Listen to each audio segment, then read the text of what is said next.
Kemudian para sahabat ketika itu ditanya oleh Nabi Muhammad, tahukah kalian siapa orang yang bangkrut nanti di yaumil qiyamah? Maka para sahabat ketika itu menjawab, orang yang bangkrut itu orang yang ketika dia, kata para sahabat, tidak memiliki harta, tidak memiliki barang, ataupun tidak memiliki emas, ataupun daripada uang. Itu orang yang bangkrut, kata para sahabat Nabi. Maka Nabi Muhammad mengatakan, salah apa yang kalian maksud. Maksudnya orang yang bangkrut itu orang yang nanti di yaumil qiyamah dia membawa amal ibadah yang banyak. Ada di antara mereka membawa daripada amal ibadah sholatnya, ibadah zakatnya, ibadah puasanya, ibadah sedekahnya. Akan tapi ketika itu selama dia di dunia banyak menzalimi daripada orang lain, maka dia di saat ingin menyodorkan amal kebaikannya di sisi Allah, Allah mensidang dia. Maka datang orang-orang yang pernah dia zalimi, lalu kemudian Allah akan mengambil daripada kebaikannya diberikan kepada orang-orang yang telah dia zalimi. Ibadah sholatnya diberikan kepada orang yang dia zalimi, baik melalui perkataan ataupun melalui daripada perbuatannya. Begitu juga datang lagi orang menuntut di hadapan Allah Subhanahu wa taala karena sebab orang tersebut, Allah berikan kembali daripada amalan ibadah sedekahnya, amalan ibadah zakatnya, sehingga apa? Habis semua daripada amal kebaikan yang dia bawa, yang mana karena disebabkan kezalimannya. Karena disebabkan kezalimannya, maka dia bangkrut ketika itu habis amal ibadahnya. Lalu kemudian datang lagi orang kembali meminta kepada Allah Subhanahu wa taala untuk diadili karena dia masih menzalimi orang lain waktu di dunia.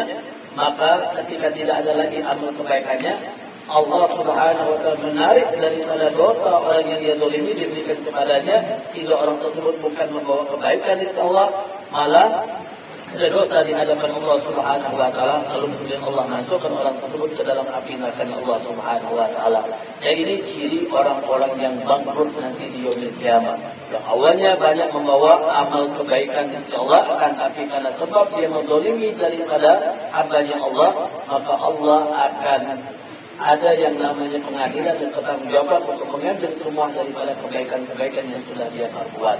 Oleh karena itu, adanya kita halal bil halal tidak lain dengan adanya acara ini, kita menyambung kembali hubungan hablum minallah dan hablum minannas, menyambung hubungan antara kita dengan Allah dan antara kita dengan hamba-hambanya Allah Subhanahu wa taala, hingga dengan kita saling memaafkan antara satu sama lain, dengan kita menghilangkan adanya dendam ataupun saling membenci ataupun ada yang menyakiti hati antara satu sama lain. Dan mudah-mudahan Allah Subhanahu wa taala ampuni semua dosa-dosa kita, dan mudah-mudahan amal ibadah kita selalu dalam keadaan baik untuk diri kita, dan mudah-mudahan amal kebaikan yang telah kita ubah selama bulan Ramadan menjadi kebaikan untuk diri kita dan bisa memasukkan diri kita ke dalam surga Allah Subhanahu wa taala.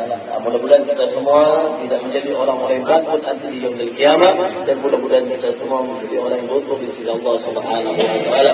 Kita mohon kepada Allah Subhanahu wa taala, mudah-mudahan Allah panjangkan umur kita untuk bisa kembali memasuki bulan Ramadan di tahun yang akan datang, dan mudah-mudahan Allah berikan taufik dan hidayah serta kebaikan kepada kita semua untuk bisa melanjutkan kembali hari-hari kita di dalam taat kepada Allah Subhanahu wa taala.